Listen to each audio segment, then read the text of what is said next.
বাংলাদেশ জাতীয়তাবাদী প্রজন্ম দল বন্দর শাখার কর্মী সভার সফলতা কামনা করছি ও বেগম খালেদা জিয়া এবং আমাদের নেতা জাকির খানের সুস্থতা কামনার জন্য যে দোয়ার মাহফিল আয়োজন করা হয়েছে তার সফলতা কামনা করছি।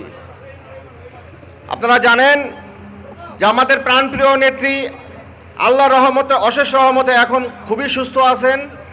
উনি এখন একা একা হাঁটতে পারেন, তারপরে তার জন্য দোয়া করবেন তিনি যেন সম্পূর্ণ সুস্থ হয়ে আমাদের মাঝে ফিরে এসে আমাদের দেশের গণতন্ত্রকে পুনঃ প্রতিষ্ঠা করার জন্য নিজের শক্তি বল নিয়ে আমাদের মাঝে ফিরে আসতে পারে, সেই জন্য তার জন্য দোয়া করবেন আমাদের নেতা জাকির খানের জন্য।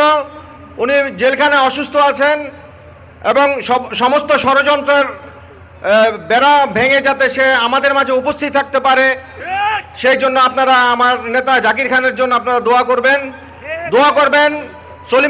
সলিমুল্লাহ করিম সেলিম ভাইয়ের জন্য, যে জাতীয়তাবাদী প্রজন্ম দলের হাল ধরেছে নারায়ণগঞ্জ জেলার, উনি যাতে জাকির খানের নেতৃত্বে আমাদের সঠিক পথ দেখান, আমরা যাতে তার সঠিক পথে চলতে পারি, কোনো চাঁদাবাজি করতে না হয়, কোনো ধান্দাবাজি করতে না হয়, সেই দিকে খেয়াল রেখে দাদা সেলিমের নেতৃত্বে আপনারা প্রজন্ম দলের বন্দর থানার যত নেতাকর্মী আছে আপনারা সবাই সেই পথে চলবেন।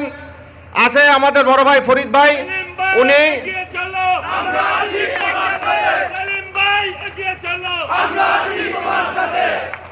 আমার বড় ভাই, আমার রাজনৈতিক সহযোদ্ধা, যদিও আমার বড় ভাই ফরিদ ভাই খুবই গোছালো রাজনীতি করেন।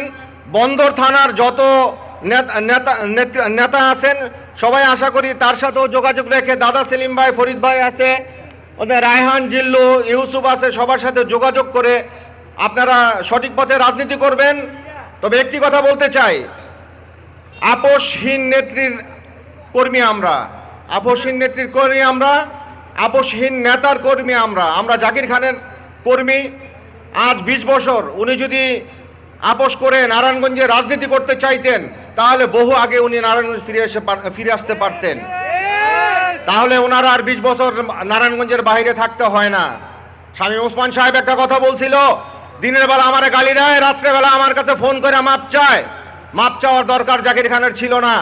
জাকির খান এমন আপোষহীন নেত্রীর কর্মী, যে সাবেক ছাত্রদলের নেতা ছিলেন, উনি আপোষহীন নেতাই আমাদের, উনি আপোষহীন নেতা।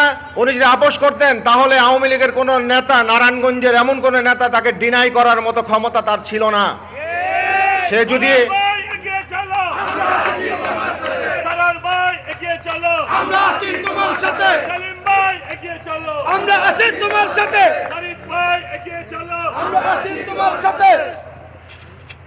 এই বেগম খালেদা জিয়া ও নারায়ণগঞ্জের জাকির খান আপোষ করে নাই বিধায় আজকে আল্লাহর রহমতে তারা নারায়ণগঞ্জ তথা বাংলাদেশে চাঁদ সূরজের মতো আকাশে আকাশে তাদের নাম, গলিতে গলিতে তার নাম উচ্চারণ হয়।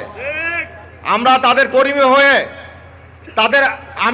আমাদের কাছে অনেক খবর আছে না, এই বন্দরে অথবা সারা নারায়ণগঞ্জে জাকির খানের ব্যানার নাম লাগিয়ে কিছু আওয়ামী লীগের কর্মীদের সাথে আতাত করে তারা যে ব্যবসা করতে পারছে, এই ছেঁচড়ামানি বাদ দেন। এগুলি আপনারা ছেঁচড়ার কর্মী না, আপনারা অনেক বড় বিশাল একজন নেতার কর্মী। আপনারা এগুলি বাদ দিয়ে আপনারা ভালোভাবে রাজনীতি করুন, আপোষহীনভাবে রাজনীতি করুন। সর্বশেষে বলবো, আমি নারায়ণগঞ্জ মহানগর জাতীয়তাবাদী প্রজন্ম দলের আহ্বায়ক হিসেবে বন্দর থানার জাতীয়তাবাদী প্রজন্ম দলের কর্মী সরকার সফল হোক এই দোয়াই করি। আর আমরা প্রতিজ্ঞাবদ্ধ, বেগম খালেদা জিয়া, তারেক রহমান তথা নারায়ণগঞ্জের জাকির খানের আদর্শে আদর্শিত হয়ে আমরা দাদা সেলিমের হাতকে শক্তিশালী করে, ফরিদ ভাইয়ের হাতকে শক্তিশালী করে আমরা এই প্রজন্ম দলের রাজনীতি করব, এই বলে আমি আমার বক্তব্য শেষ করছি। আল্লাহ হাফেজ, আসসালামু আলাইকুম ওয়া রাহমাতুল্লাহ। ধন্যবাদ জনাব সরোয়ারকে তার মূল্যবান বক্তব্য রাখার জন্য। সংগ্রামী